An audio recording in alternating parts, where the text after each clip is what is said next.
पहले 59 Chinese app का ban होना, उसके बाद अभी अभी केंद्रीय मंत्री नितिन गडकरी का यह बड़ा बयान कि किसी हाईवे प्रोजेक्ट में चाइनीज कंपनियों को ठेकेदारी नहीं देंगे और जॉइंट वेंचर के जरिए भी नहीं देंगे। आपको लगता है कि लद्दाख में जो हरकत हो रही है उसका जवाब आर्थिक रास्ते से दिया जा सकेगा? चीन को चुभेगा? चीन को ये? रोहित जी देखिए, एक बहुत ही सोची समझी नीति है हमारी केंद्र की मजबूत सरकार के पास, और जहां हमारी वीर सेना चीनी फौज को मुंहतोड़ जवाब दे रही है, वहीं चीन मत भूलिए कि अपनी अर्थव्यवस्था पे बड़ा गुरूर करता है।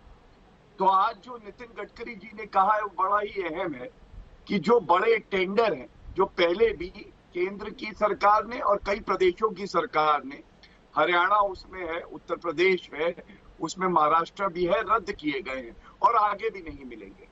और ये जो ऐप को बैन करने की बात है, ये क्यों महत्वपूर्ण है मैं बताता हूं।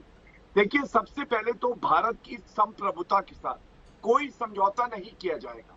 तो कहीं ना कहीं ये जो एप्लीकेशंस हमारे नागरिक डाउनलोड करते थे, इससे जो बड़ी सेंसिटिव इंफॉर्मेशन है वो चीनी सरकार तक पहुंचती थी।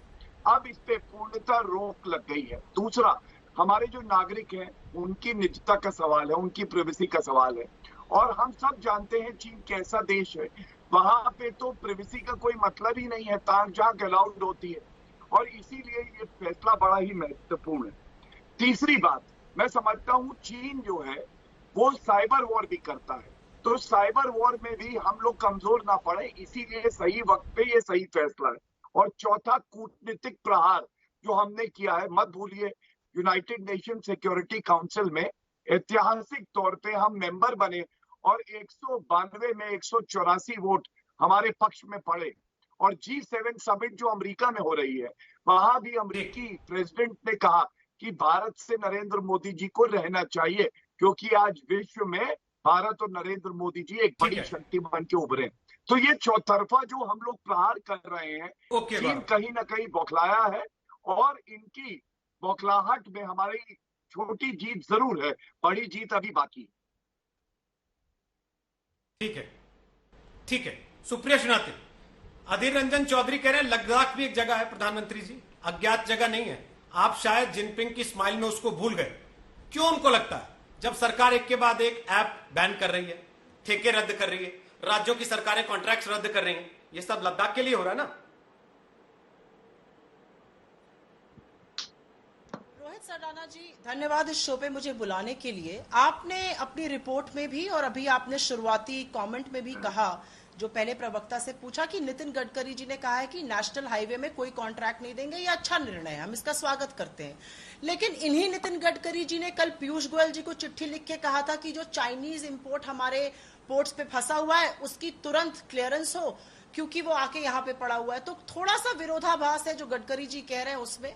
मुझे ऐसा लगता है कि जो हमारी निर्भरता चीन पर बढ़ गई है पिछले 6 सालों में, उसको खत्म करने का वक्त आ गया है। और इस पर तो सर्वसम्मति है कि चीन को हर तरफ से घेरना है।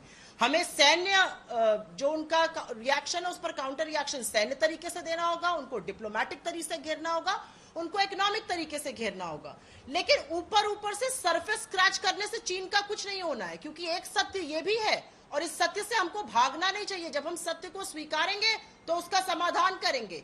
एक सत्य यह भी है कि चीन एक बड़ी शक्ति है आर्थिक तौर पे, $15 ट्रिलियन की उनकी इकोनॉमी है, हमारी इकोनॉमी $2.5 ट्रिलियन की है। हमारी इकोनॉमी के various sections, auto, pharma, electronics, mobile, बहुत सारी चीजें बिल्कुल निर्भर है चीन से आयात होने पर, और ये निर्भरता पिछले 6 साल में जबरदस्त तरीके से बढ़ी है।